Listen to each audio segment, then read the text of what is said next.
Welcome back to the channel. So today we're gonna dive deep into this whole Snow White thing. Yeah. This live action Snow White movie. You guys sent in a bunch of YouTube videos and even a news article about it. Really trying to unpack why it seems to have flopped so hard. So basically we're going to look at all the different things that might have contributed to that. Right. Everything from casting choices to the stuff surrounding the actors themselves to the actual movie and how critics and audiences felt about it. Yeah. I mean, what's fascinating to me looking at all this stuff is how many different pieces there are to this puzzle. You know, we're not just talking about one simple reason why the film did or didn't work. Yeah. There's the initial casting of Rachel Zegler and the reaction to that, and then all the stuff that kind of came after with both her and Gal Gadot. Right. And then how the movie was actually made, what the critics said, and then how that all played out at the box office. Yeah. It's like we're looking at this whole case study and how all these different things can come together and affect a film, you know? Absolutely. Yeah, it's like a chain reaction almost. Yeah. Okay, so let's rewind back to the beginning with the casting of Rachel Zegler as Snow White. Right. As you know, she's of Colombian and Polish descent, which immediately sparked a ton of conversation online because obviously Snow White is like the OG Disney princess known for, you know, skin as white as snow. Right, exactly. So what were the main arguments for and against this casting choice? Well, you know, you had a real mix of opinions out there. Some people felt very strongly that we need to see more representation on screen and that talent and ability should be what matters most, and not necessarily adhering to these really old-fashioned visual descriptions from, you know, decades ago. Yeah. And the film even tried to address this a little bit by changing how Snow White got her name. Right. Saying it came from surviving a snowstorm instead of her complexion, which is an interesting take, but it didn't really convince everyone. You know, for sure. Not all fans were happy with that change. And we saw that right in the sources. Like people like Ben Shapiro were very vocal about their criticism of the casting, basically saying it strayed too far from the source material and that it was kind of changing the character's established identity. Right. Why do you think that kind of viewpoint resonated with a certain part of the audience? Well, I think for some people it's about nostalgia and a feeling that these classic stories that they love are being changed unnecessarily. Yeah. Especially for what they see as political reasons. And there's this desire to see these stories adapted faithfully. Yeah. You know, and when you start changing things, especially a character's physical appearance, they can feel like a betrayal of the original vision to some fans. I get that. You know, it's like messing with something sacred almost. Yeah, for sure. And then on the other side of the coin, you have Rachel Zegler responding to this backlash head on, celebrating her casting, you know, really emphasizing that it's all about talent.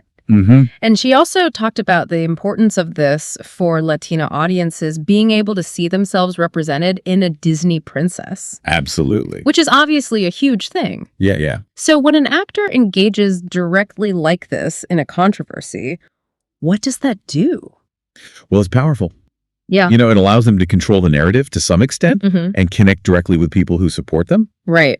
But it can also be risky because it can further provoke the people who disagree. Yeah. And it keeps the controversy going, and that can sometimes overshadow the movie itself. Right. It becomes more about the drama than the actual film. Exactly. That's a tough line to walk. For sure. And then there's the other stuff that Rachel Zegler said publicly and her online presence, which, you know, kind of added fuel to the fire. Oh, yeah, definitely. That 2022 interview where she called the original Snow White story weird because of the prince literally stalking her. Right. I mean, that got a lot of attention. Yeah, it did. What was the main criticism there? Well, a lot of people felt like it was disrespectful to the 1937 film. Right. Which is like this iconic Disney classic, you know. Totally. A lot of people have really strong feelings about it. Yeah. So to hear the star of the remake kind of dissing it, basically, it rubbed some people the wrong way. Yeah, I can see that. You know, it created this impression that she didn't really care about the source material. Right. And that's a hard sell for audiences who love the original. Yeah, you got to win over those fans. Exactly. And then as the movie was coming out and the box office numbers were kind of looking rough, a bunch of Zegler's old social media posts and videos started popping up again. Oh. Like that one where she said she hoped people would wait in line to see her films. Oh, wow. Yeah. That's which in hindsight is a little ironic. A little bit. Yeah. How do these kinds of things get amplified so much on social media? I mean, in the internet age, anything you say or do publicly can come back to haunt you, especially when a film doesn't do well, all of a sudden those confident statements from the star can look really out of touch or even like bragging. Right. And that just feeds into the negative narrative surrounding the movie. Exactly. It's a reminder that actors are under a microscope all the time now. For sure. Every move is being watched. Okay. Let's talk about her social media, specifically after the film came out. Okay. That first Instagram post where she's celebrating the movie. It's super noticeable that there's no mention of Gal Gadot. Right. No photos with her. Nothing. Yeah. And Gal Gadot was obviously a huge part of this movie as the evil queen. So what did that tell people? Well, when you leave out your co-star, especially someone as big as Gal Gadot, it raises eyebrows. Yeah. It makes people wonder what's going on between them. Right, if there's some bad blood. Exactly. And this wasn't just like a one-time thing. Right. There was another post where she's celebrating the movie being #1 worldwide. But then she posts this photo of herself and credits another woman for her success. Oh, wow. But no mention of the director or the studio. Interesting. So it started to feel like she was being very individualistic. Yeah. How does that kind of image affect the film's brand? Well, making a movie is a team effort. Right. So when the star seems to be downplaying everyone else's contribution and only focusing on themselves, right, it can look bad. Like they're not a team player. Right. And that can turn off audiences who understand that it takes a village to make a movie. Totally. You know, it's not just about one person. For sure.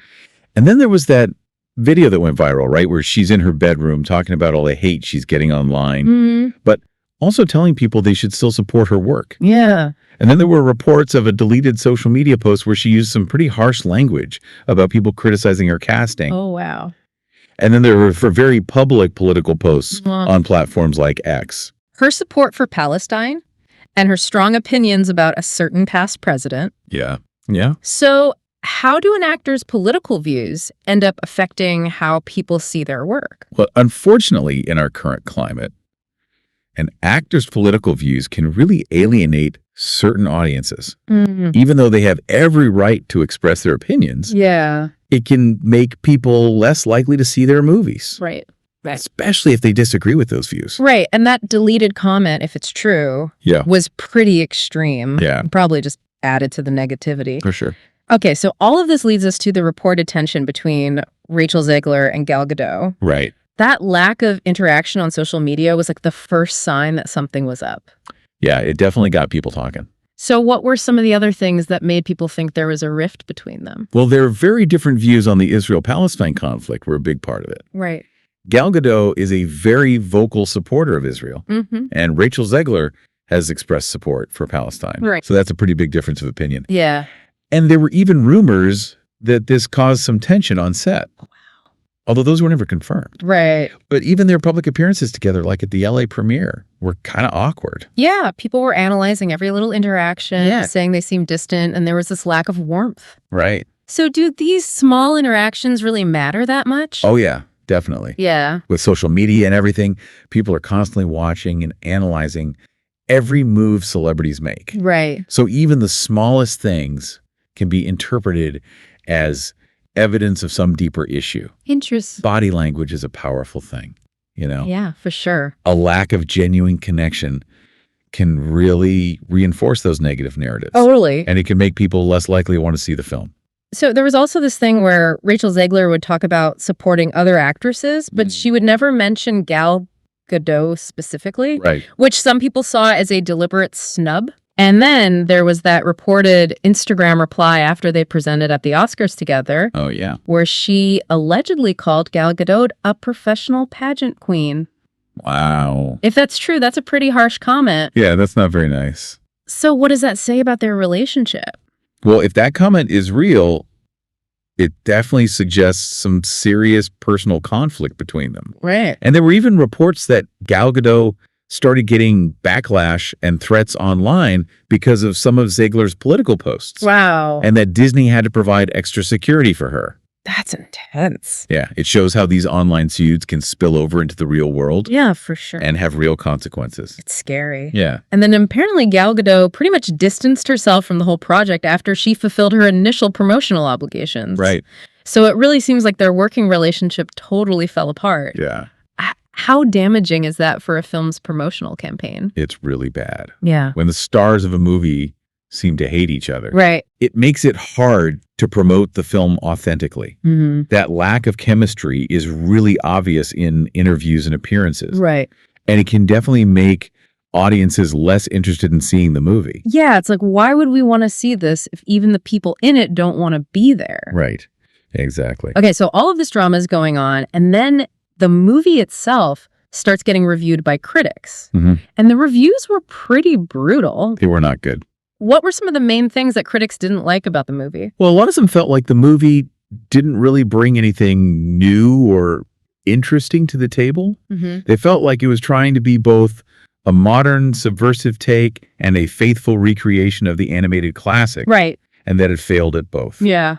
One review even called it a baffling muddle, Ow. which I think sums it up pretty well. So they were saying it had this stylistic clash, Right. trying to be modern and political while also trying to hit those nostalgic notes. Yeah, it's like they were trying to please everyone and ended up pleasing no one. And the visuals, especially the CGI for the dwarves, got a lot of negative attention. Oh, yeah, those were widely criticized. Yeah. They were described as weird, grotesque, and just generally unconvincing. Yeah. Which for a fantasy film is a big problem. Right. You know, the visuals are so important for creating that sense of wonder and magic. Right.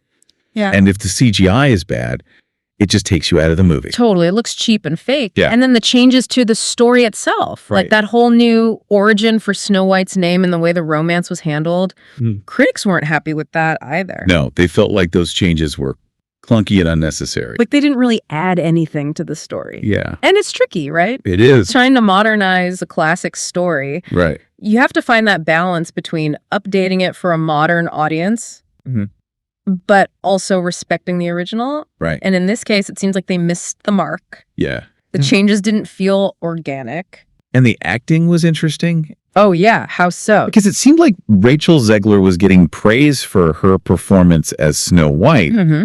but Gal Gadot's evil queen was seen as kind of mediocre. Yeah, that's a good point. So even if the lead actor is great, Right. if the villain isn't compelling, Yeah, it can really bring the whole movie down. exactly. The villain is so important in a fairy tale. You need that strong antagonist to create those stakes Right. and make the story exciting. Exactly. And it seems like Gadot's performance just didn't deliver that. So basically, it sounds like the movie was trying to be everything to everyone Yeah, and ended up being nothing to anyone. pretty much. A bland, forgettable experience. It happens. And we can't forget Peter Dinklage's criticism from back in 2022, Oh, yeah. where he called out Disney for casting a Latina Snow White, Mhm. but still depicting the dwarves in a way he felt was stereotypical. Right.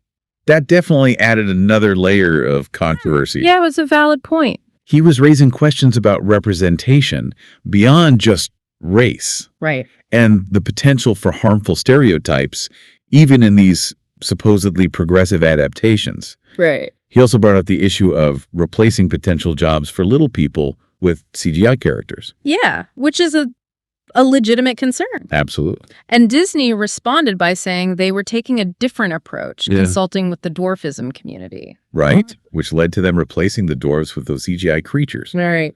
which, as we discussed, were not well received. Not at all. It seems like they were trying to fix one problem, Mm-hmm. but created another one. Exactly. It's a tricky situation. It is. So with all this bad buzz and terrible reviews, it's not surprising that the box office numbers were bad, Right. especially compared to other Disney live-action remakes. Yeah, the opening weekend was way lower than movies like The Little Mermaid, Right. which shows that people just weren't excited to see it. And even Dumbo, which had a much smaller budget, made about the same amount in its opening weekend. And considering Snow White cost over $250 million to make, Right. that's a huge problem. Yeah, it raises serious questions about whether the movie will even make its money back. Right. And social media was full of pictures of empty theaters, Yeah, which is never a good sign. it's not. And then people started sharing that old clip of Rachel Zegler, hoping people would wait in line to see her movies, Oof. which is just kind of awkward at this point. Yeah, it definitely didn't age well. And it's not just anecdotal evidence either. Right. People like Ian Miles Cheong were pointing out that Snow White is Disney's worst performing live action remake in decades. Yeah, that's pretty damning. Yeah. It really puts the film's failure into perspective. And there was even some internal drama. Oh, really? Jonah Platt, the son of one of the film's producers, publicly criticized Rachel Zegler, Wow. saying she was to blame for bringing her personal politics into the promotion. Oh, wow. And there were reports that his father flew to New York to talk to her about it. That's serious. Yeah, it sounds like there was a lot of tension behind the scenes. It does. And Disney's reaction to all of this was to scale back the usual big promotional campaign. The premiere was smaller. The press junket was downsized. Right. It seemed like they were trying to keep the film under the radar. Yeah, when a studio does that, it usually means they know there's a lot of negative buzz, and they're trying to avoid making it worse. And there were even reports that theaters were pulling the film from their biggest screens. Wow. And some even dropped it completely after just 2 weeks. That's crazy. Yeah, that's pretty rare for a big Disney movie. It is. It shows that people just weren't going to see it. Yeah. And then there were these rumors that Rachel Zegler's future projects were being reconsidered. Oh, wow. Because of all the controversy and the bad box office. Yeah, that's the unfortunate reality of Hollywood. Right. One flop can really hurt your career. It's a tough business. It is. So as we've seen, this whole Snow White thing has been a real mess. Yeah, it's been a wild ride. From the casting backlash and all the public drama surrounding Rachel Zegler to the negative reviews and the disastrous box office performance, it really raises a lot of questions about how to adapt these classic stories for a modern audience. Right. And how much an actor's public image can affect a film's brand. Absolutely. And how studios should handle these complex cultural issues. Yeah, it's a lot to think about. So taking everything into account, the audience reactions, the critical reviews, the behind-the-scenes drama, what do you think is the biggest takeaway from all of this? It's a complex situation, but if I had to pick one thing, I'd say it shows how important it is to find that sweet spot between updating a classic and respecting the original. Right. And how crucial it is to have a lead actor who's not surrounded by controversy. Because all that negativity can really overshadow the film itself. Yeah, it creates this bad taste in people's mouths before they even see the movie. Oh, exactly. And once that happens, it's really hard to come back from it. So if you found this deep dive into the Snow White saga interesting, and you want more in-depth discussions about the stories behind the headlines, don't forget to subscribe to this channel. Yeah, we'd love to have you. We have lots more to explore. We do.